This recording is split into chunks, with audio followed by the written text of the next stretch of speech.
को धन्यवाद हो आज के समय के लिए कि परमेश्वर ने समय दिया है कि हम आप प्रभु के वचन को सीखें। और परमेश्वर ने आज एक विषय दिया है जो परमेश्वर के वचन से हम बातचीत कर सकते हैं। और वो विषय ये है कि हम किसकी खोज कर रहे हैं। आज का जो विषय है वो है कि हम किसकी खोज कर रहे हैं। और वैसे तो इस संसार में सब लोग खोज कर रहे हैं। और अभी मैं कुछ सुना था कुछ दिनों पहले कि किसी ग्रह के विषय में कि लोग एक ग्रह को खोज कर रहे हैं और उस ग्रह को आज तक लोगों ने माना नहीं। और ऐसे कई लोग हैं जो ग्रह की खोज कर रहे हैं। अभी मैंने सुना कि सऊदीया भी कुछ एक ग्रह की खोज में लग गया है। और पहले सऊदी अरब वगैरह ये सब ग्रह की खोज नहीं किया करते थे, यूएस कंट्रीज़ किया करती थी। बट अब सऊदीया भी ग्रहों की खोज कर रहे हैं। कुछ लोग कई कुछ ना कुछ खोज कर रहे हैं। अभी एक मैंने सुना कि एक झारखंड में एक नदी है उस पर बहुत सोना निकलता है, लोग उसमें सोने की खोज कर रहे हैं। और कुछ ना कुछ लोग खोज करने में लगे हुए हैं। लेकिन प्रभु के लोगों, आइए हम एक चीज़ की खोज करेंगे। आप निकालें मेरे साथ पहला इतिहास उसका 16 अध्याय उसका 11वां वचन निकालेंगे। और आज का जो सब्जेक्ट है कि हम किस चीज़ की खोज कर रहे हैं या हमें किस चीज़ की खोज करना चाहिए। जी आप निकालेंगे पहला इतिहास उसका 16 अध्याय उसका 11वां वचन। यहोवा और उसकी सामर्थ की खोज करो। जी हाँ, ऐसा लिखा हुआ है मेरे प्रियो। आज सोना चांदी नौकरी, अच्छी बेटी, अच्छा लड़का, अच्छी लड़की। और बहुत से लोग ऐसे भी होते हैं जो किराए पे रहते हैं कि हमें अच्छा मकान चाहिए। कुछ लोग को ज़मीन खरीदनी होती है, वो अच्छी हमें जगह चाहिए। और लोग ज़मीन के लिए प्लॉट खरीदने खोज रहे हैं। लोग अच्छा अपने बेटी के लिए बेटा खोज रहे हैं, आप बेटे के लिए बेटी खोज रहे हैं, अच्छी नौकरी खोज रहे हैं, अच्छा स्कूल खोज रहे हैं। और बहुत से लोग तो इवन मैंने ऐसा देखा है कि ट्यूशन वाले खोज रहे हैं कि अच्छे ट्यूशन वाले अच्छी कोचिंग क्लासेस मिल जाए। मतलब कुछ ना कुछ इंसान खोज रहा है। लेकिन परमेश्वर क्या बता रहा है? परमेश्वर एक हमें एक सब्जेक्ट देना चाहता है। और वो सब्जेक्ट क्या है आप पढ़ेंगे। पहला इतिहास 16 का 11 में लिखा हुआ है, यहोवा और उसकी सामर्थ की खोज करो। अरे मैं तो एक ज़मीन की खोज कर रहा हूँ कि एक ऐसी ज़मीन मिल जाए जिसमें कम से कम एक अच्छा सा चर्च बनाऊँ। किसी ने बोला नहीं बड़ा बीघा ज़मीन खरीद के चर्च बनाओ, मैं उसकी खोज कर रहा हूँ। और ये वचन कुछ और बता रहा है कि यहोवा उसके सामर्थ की खोज करो। मैं कुछ और खोज कर रहा हूँ और परमेश्वर का वचन कुछ और खोज करने के लिए बोल रहा है। और लिखा हुआ है उसके दर्शन के लिए लगातार खोज करो। ऐसा नहीं है कि एक दिन दुआ कर ली, 2 दिन दुआ कर ली, 4 दिन दुआ कर ली, 40 दिन का रोज़ा रख लिया, 3 दिन का रोज़ा रखा और यहोवा की खोज में लगे। वो कह रहे कंटिन्यू क्या करें, लगातार हम उसको खोजते रहें। और वो मिलेगा कहाँ? वचन में। हालेलुया। वो कहाँ मिलेगा? वचन में। आइए इसी से संबंधित एक वचन और है, भजन उसका 105 का 4 पढ़ेंगे, बड़ा अच्छा है। भजन 105 का 4 वचन पढ़ें, उसमें बड़ा अच्छा लिखा हुआ है। भजन संहिता उसका 105 बिल्कुल मिलता जुलता वर्ड है। यहोवा और उसकी सामर्थ को यहाँ पर भी दूसरी बार आया है बाइबल में। दाऊद राजा भी कहते हैं, इतिहास में भी यहाँ पर हम देखेंगे कि दाऊद राजा, ये भी दाऊद का लिखा हुआ है। ये वचन कई भजन संहिता 105 में है, भजन संहिता 96 में है और भजन संहिता 106 में भी यही वचन लिखा हुआ है। कई जगह लिखा हुआ है। क्या लिखा हुआ है? यहोवा और उसकी सामर्थ की खोज करो। मेरे प्रियो, हम किसकी खोज कर रहे हैं? आपने कहा होगा किसी से कि मेरी बेटी के लिए कोई अच्छा सा बेटा बताना। लेकिन यदि आप यहोवा की खोज करें तो वो आपको अच्छा निकाल के देगा। आप किसी को बोलेंगे मुझे ज़मीन चाहिए, आप यहोवा की खोज करें, आपको परमेश्वर अच्छी ज़मीन निकाल के रखेगा। आप यदि नौकरी की बात कर रहे हैं, आप यहोवा की खोज में लग जाइए, खुदावंद आपके लिए उपयुक्त नौकरी निकाल के लाएगा। खुदावंद आपके बच्चों के लिए उपयुक्त कोचिंग क्लासेस निकाल के लाएगा। सब कुछ परमेश्वर आपके लिए बेहतरीन बेहतरीन बेहतरीन करने के लिए जा रहा है। लेकिन क्या आप यहोवा की खोज कर रहे हैं? मेरे प्रियो, आज की शाम मैं आपको बताना चाहता हूँ कि आप यहोवा की खोज करें। कलाम में लिखा हुआ है यहोवा और उसकी सामर्थ। यहाँ 2 चीज़ हैं, मैं थोड़ा दोनों को डिक्लेयर करना चाहूँगा। यहोवा मतलब परमेश्वर, सामर्थ मतलब आशीष। यहोवा मतलब परमेश्वर और सामर्थ का मतलब क्या है? आशीष। इसका मतलब क्या है? यहोवा और उसकी सामर्थ की खोज करो। अभी लोग यहोवा की खोज नहीं कर रहे, सामर्थ की खोज कर रहे हैं। सामर्थ का मतलब मुझे ज़मीन मिल जाए, मुझे बेटा मिल जाए, बेटी मिल जाए। जैसे मैं अभी बता रहा हूँ कि दुनिया की चीज़, दुनिया की चीज़ों का मतलब आज चर्च में जाते हैं, वो चाहते हैं लोग इंस्टेंट हीलिंग हो जाए, तुरंत चमत्कार हो जाए। और चमत्कार के लिए आपस में चर्च जाते हैं। आज चर्च में बड़े बड़े गॉस्पेल मीटिंग में, कन्वेंशन में और बड़े बड़े आपने देखा होगा कि पंजाब में और कई जगह बड़े बड़े परमेश्वर के दास लोग सेवकाई कर रहे हैं। उनके यहाँ भी लोग इसीलिए जा रहे हैं चंगाई के लिए। उनके यहाँ जा रहे हैं तेल मिल जाए, पानी मिल जाए। और कोई जैसे बहुत से लोग कहते हैं ना कि उन्होंने ऐसा हाथ रखा था, गिर गए थे और चंगे हो गए थे। लोग उसके लिए जा रहे हैं, इट मीन्स सामर्थ के लिए जा रहे हैं, लेकिन यहोवा के लिए कोई भी नहीं जा रहा। परमेश्वर की खोज नहीं कर रहे मेरे प्रियो, हम सामर्थ की खोज कर रहे हैं कि ऐसा कौन सा पादरी मिले जो हमारे लिए दुआ करे और उस दुआ से मुझे अच्छी सी कार मिल जाए, अच्छा सा मकान मिल जाए, मेरे बेटे के लिए अच्छी सी बेटी मिल जाए, बेटी के लिए अच्छा सा बेटा मिल जाए, अच्छी सी नौकरी मिल जाए और सब कुछ अच्छे कॉलेजेस में एडमिशन हो जाए। ऐसे कौन सा पादरी है जो दुआ करे तो हम वीज़ा मिल जाए, हमें अमेरिका चले जाएँ, कनाडा चले जाएँ।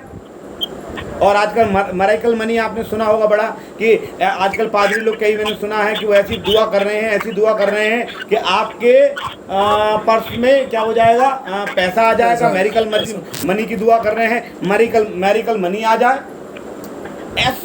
ऐसी दुआ करिए भाई साहब कि मैरिकल मनी आ जाए। ऐसी दुआ करे कि मेरे कैंसर की चंगाई हो जाए। ऐसी दुआ करे कि ये हो जाए, वो हो जाए। इट मीन्स हम लोग जो खोज कर रहे हैं वो खोज कर रहे हैं सामर्थ की।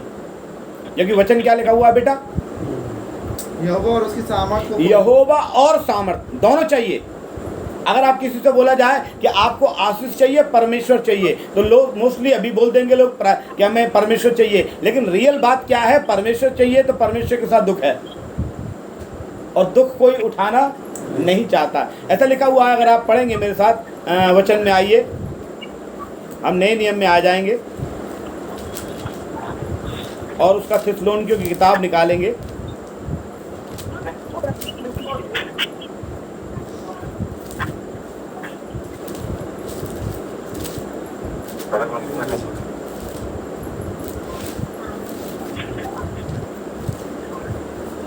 हालेलुया। और इसमें इस प्रकार लिखा हुआ है थिस्सलुनीकियों में कि जितने मसीह यीशु में भक्ति के साथ जिंदगी बिताते हैं वे सब सताए जाएंगे। प्रेज़ द लॉर्ड है, प्रेज़ द लॉर्ड। वो वचन जी ऐसा लिखा हुआ है कि जितने मसीह यीशु में भक्ति के साथ जीवन बिताना चाहते हैं वे सब सताए जाएंगे। तो इसलिए बहुत से लोग परमेश्वर की खोज नहीं करते, क्योंकि उनकी समझ में ये है कि यदि हम उसके साथ जीवन बिताएंगे तो क्या होगा, हमारे जीवन में सताव आएगा, प्रॉब्लम आएगा। इसलिए लोग क्या करते हैं कि हमें आशीष मिल जाए, हमें परमेश्वर मिले या ना मिले।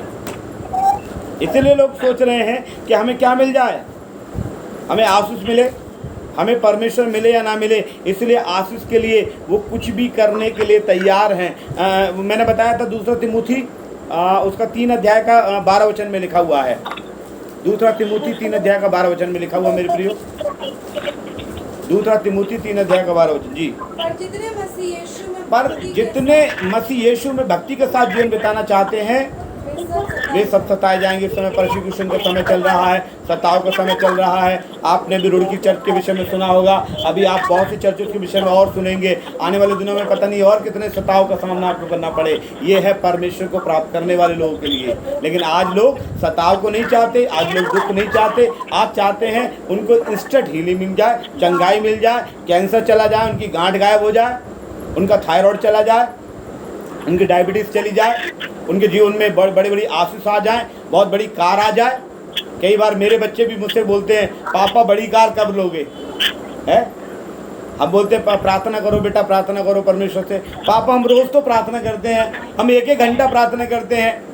कई लोग ऐसा बोलते हैं हम उपवास रख के प्रार्थना करते हैं मेरी अपनी बेटी के लिए कि अच्छा बेटा मिल जाए। कई लोग कहते हैं हमने उपवास रख के प्रार्थना किया लेकिन अच्छी नौकरी नहीं मिल रही। हो सकता है परमेश्वर की योजना उस नौकरी से आपको आशीष होने के लिए नहीं है। आप नहीं समझ पा रहे हैं कि आपकी देखिए, मैं आपको एक उदाहरण दे रहा हूँ। उदाहरण ये है कि मैं दाढ़ी बनाता हूँ।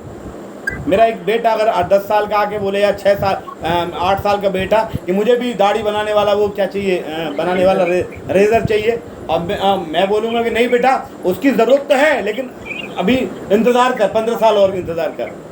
वैसे ही परमेश्वर ने आपके लिए कुछ रखा हुआ है, आपको थोड़े दिन इंतजार करना पड़ेगा मेरे प्रियो। हम आशीष के चक्कर में अपने परमेश्वर को ना खो दें। आज बहुत से लोग के वचन में आज का जो मेन टाइटल ये है, आपको क्या चाहिए। वो कह रहा है मैं उसमें क्या लिखा हुआ है, यहोवा और उसके सामर्थ की खोज करो। पहली बात, यहोवा की खोज करो। जब यहोवा की खोज करोगे ना तो चंगाई, सामर्थ, मकान, दुकान, बेटी, बेटा, नौकरी, पैसा, गाड़ी, एवरीथिंग सब पीछे भागेंगे। जब आप, लेकिन हम क्या करते हैं, संसाधनों के पीछे, आशीषों की खोज करते हैं, ना कि यहोवा की। कई लोग प्रार्थना में आते हैं, एक महीने आएंगे, 2 महीने आएंगे, 6 महीने आएंगे। जब उनको लगता है कि उनको आशीष नहीं मिल रही या संसारिक भौतिक वस्तु उनके जीवन में नहीं है, तो वो धीरे धीरे आना बंद कर देंगे। कई लोग तो ऐसा बोले, हम प्रार्थना में गए थे, हम लौट के आ रहे थे, रिक्शा पलट गया, मेरा हाथ टूट गया, यार क्या हो गया? क्योंकि उनका जो समझ में है भौतिक आशीष है। क्या आप भौतिक आशीष की खोज कर रहे हैं? मेरे मसीह लोगों, मेरे विश्वासी लोगों, जो नए नए विश्वास में आए, उनके लिए भी बोलना चाहता हूँ, आप उद्धार की खोज करने के लिए मसीहत में आए हैं, या आशीष की खोज करने के लिए आए हैं, उद्धार की खोज करने के लिए? क्योंकि वचन में लिखा है, यहोवा उसकी सामर्थ की खोज करो। एक वचन निकालेंगे, मत्ती रचित सुसमाचार उसका 6 अध्याय उसका 33 वचन में क्या लिखा हुआ है? जी पढ़ें, 6 का 33। इसलिए पहले तुम परमेश्वर के राज्य, लिखा हुआ है, पहले तुम परमेश्वर के राज्य की और उसके धर्म की खोज करो, तो ये सब वस्तु तुम्हें मिल जाएंगी। हम सब वस्तुओं की खोज करते हैं, राज धर्म की नहीं करते। हमारे साथ उल्टा है। परमेश्वर का वचन बोल रहा है, मत्ती 6:33 का शुरुआत से चल, वो उल्टा पढ़ रहे हैं कि पहले सब चीज दे दो, बाद में राज धर्म की खोज कर लेंगे। है क्या लिखा हुआ है? पहले तुम उसके राज और धर्म की खोज करो, पहले हमें चंगाई दे दो, पहले हमें हमारा सब कुछ फायदा हो जाए, उसके बाद हम क्या करेंगे? परमेश्वर के पीछे चलेंगे। कई लोग आज, एक बहन मेरे पास आई, उसने बोला, मेरे अगर औलाद नहीं है पादी साहब, मेरी आपने देवरानी के लिए प्रार्थना किया था, उसको बेटा हो गया, फिर उसको दूसरी बार भी बेटा हो गया, 2 बार बेटा हो गया। मैं तो देवरानी कहने लगी, मैं इनको पकड़ के लाई हूँ, अपनी जेठानी को आप दुआ कर दीजिए। तो उस जेठानी ने मुझसे बोला, अगर मेरे बेटा हो जाएगा तो मैं मानूंगी। मैंने बोला, पहले मान तो होगा। ऐसे लोग हो गया, पहले कार आ जाए तब दुआ करेंगे, पहले नौकरी लग जाए तब हम क्या नाम है दुआ करेंगे। मैं कहता हूँ पहले दुआ करो, ताकि तुम बाद में, हो सकता है परमेश्वर तुम्हारे उपयुक्त चीज़ों को जानता है कि कौन सी नौकरी तुम्हारे लिए उपयुक्त है। मैं सरकारी नौकरी में था और मैं छोड़कर आज वचन का प्रचार कर रहा हूँ, क्योंकि परमेश्वर ने मुझे यही रखा था। मैं खामखा 3 साल नौकरी में बर्बाद करके आया समय। हालेलुया, प्रेज़ द लॉर्ड, प्रभु का नाम का महिमा हो। इसलिए क्या लिखा हुआ, पहले उसके राज और धर्म की खोज करो, सब वस्तु तुम्हें मिल जाएंगी। लेकिन हम वस्तुओं की खोज करते हैं, और कितना भी धन कमा लो, कितनी वस्तुएं इकट्ठी कर लो, उनका संग क्या होगा मालूम? एक दिन यशाया 10 का 3 पढ़ना, यशाया 10 अध्याय उसका 3 वचन पढ़ें जी।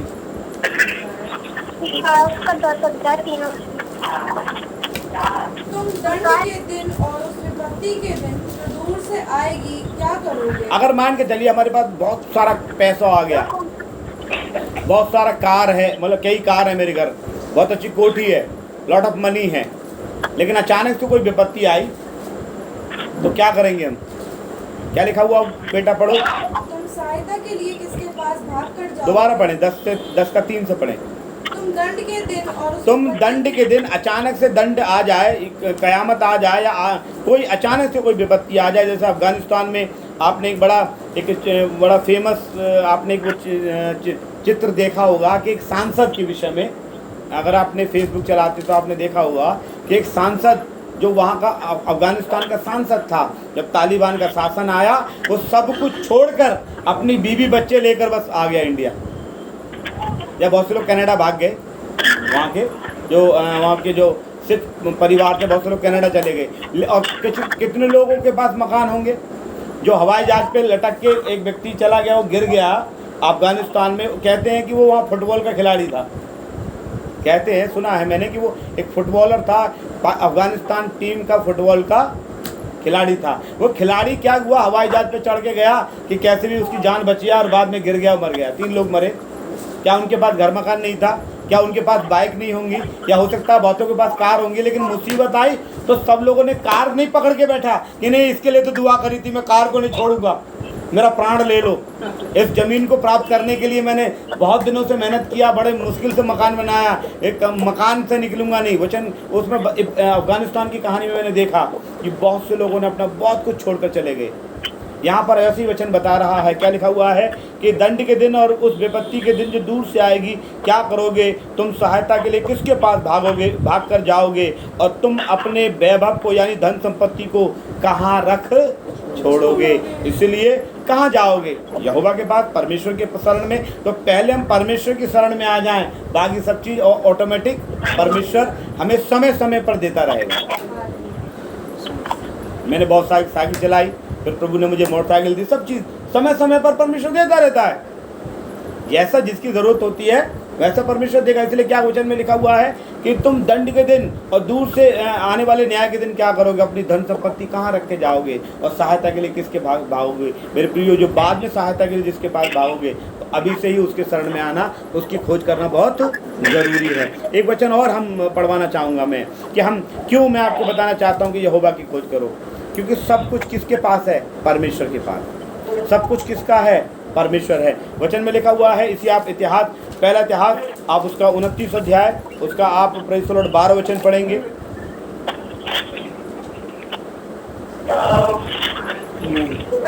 बल्कि 11 और 12 दोनों पढ़ेंगे। पहला इतिहास उसका 29 चैप्टर वर्स नंबर 11 एंड 12।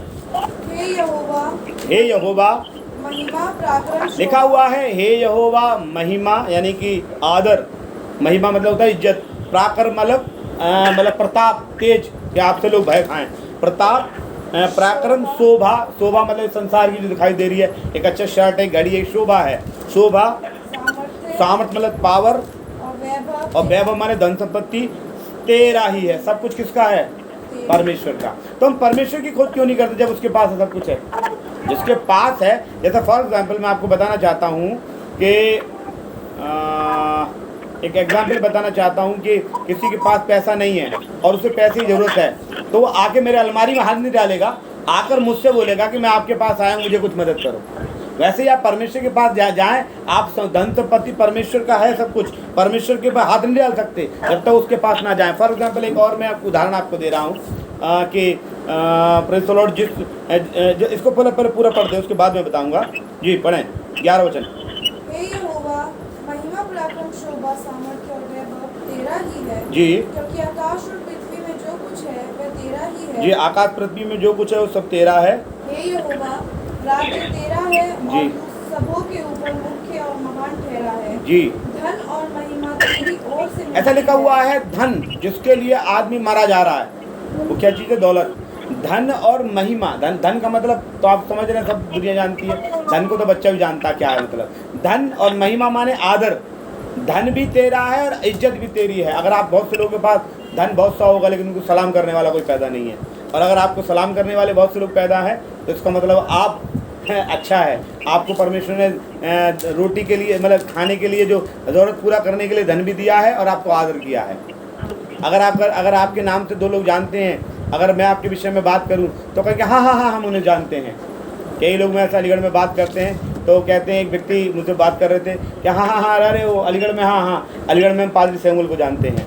या अगर आपके एरिया में अगर आपको जानते हैं तो प्रभु का धन्यवाद हो कि आपको परमेश्वर ने आदर भी किया है। धन और आदर दोनों तेरी ओर से मिलता है, तू सभी के ऊपर प्रभुता करता है, सामर्थ और पराक्रम तेरे ही हाथ में है, और सबको बढ़ाना और बल देना तेरे ही हाथ में है। जब मेरे प्रियो सब कुछ उसके हाथ में है तो हम उसको क्यों नहीं ढूंढते? हम सामर्थ के चक्कर में, क्योंकि वचन बताता है परमेश्वर और उसकी सामर्थ की खोज करो, तो हम परमेश्वर की खोज ना करके सामर्थ या आशीष के पीछे क्यों पड़े रहते हैं? 2 वचन और मैं आपसे पढ़वाना चाहता हूँ। प्रकाशित वाक्य की किताब उसका 1 अध्याय उसका 18 वचन पढ़ें। जी, प्रकाशित वाक्य 1 का 18, 1 अध्याय उसका 18 वचन पढ़ें। मैं मर गया था, यीशु ने कहा कि मैं मर गया था, और अब देख मैं युगानुयुग जीवता हूँ, और मृत्यु और अधोलोक की कुंजियां मेरे ही पास है। अभी यहाँ पर मैंने एक ये वचन क्यों निकलवाया आपको, उसका एक कारण है। लिखा हुआ है यीशु ने कहा मैं मर गया था, अब देख मैं युगानुयुग जीवता हूँ, और मृत्यु और अधोलोक की कुंजियां, कुंजिया का मतलब है की, चाबी। चाबी किसके पास है? खजाने की चाबी किसके पास है? यीशु के पास। क्या लिखा हुआ है? मैं मर गया था, अब देख मैं युगानुयुग जीवता हूँ, मृत्यु और अधोलोक यानी कि मृत्यु की चाबी भी और अधोलोक की चाबी किसके पास है? यीशु मसीह के पास। आपको मालूम है, कैंसर से मरने वालों, बीमारियों से मरने वालों, मैं आप लोगों को शुभ संदेश देता हूँ कि आपकी बीमारी को मौत के मुंह से निकाल के लाने वाला केवल यीशु है। वचन में लिखा हुआ है कि लाजर मर गया था, यीशु मसीह को जब मालूम पड़ा वो और ठहर गया।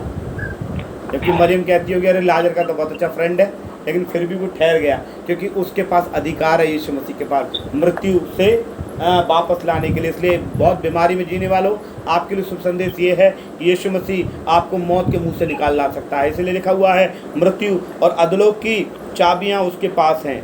तो मेरे कहने का मतलब क्या है? लिखा हुआ चाबियां उसके पास है। क्या है? चाबी। खजाने की चाबी किसके पास है?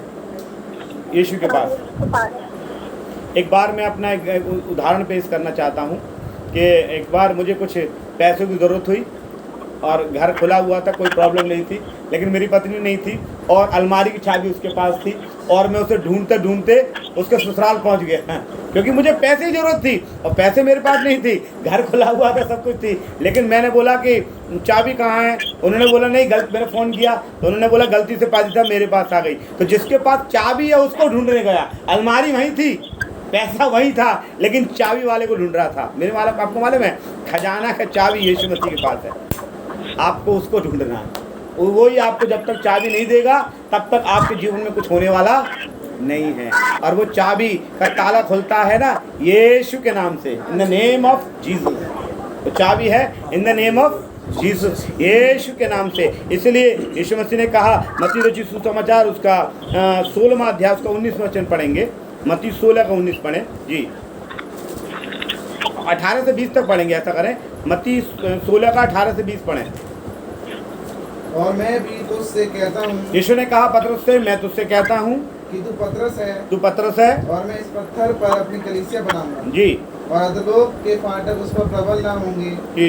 मैं तुझे स्वर्ग के राजे की कुंजियां दूंगा। ऐसा लिखा हुआ है, यीशु ने पतरस से कहा मैं तुझे स्वर्ग की राज्य की कुंजियां दूंगा। इसका मतलब यीशु मसीह कह रहा है पतरस मैं तुझे क्या दूंगा?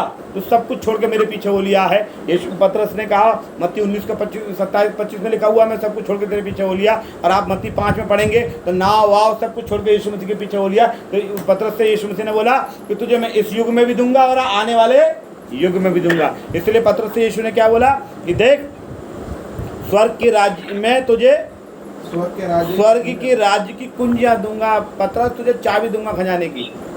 अब जो चाहे तू निकाल सकता है, कार निकाल ले, प्लॉट निकाल ले, अच्छा बेटा निकाल ले, बेटी निकाल ले, कैंसर से चंगाई निकाल ले, थायराइड से चंगाई निकाल ले, डायबिटीज से छुटकारा पा ले, उसकी चाबी मैं तुझे दूंगा, मैं दूंगा।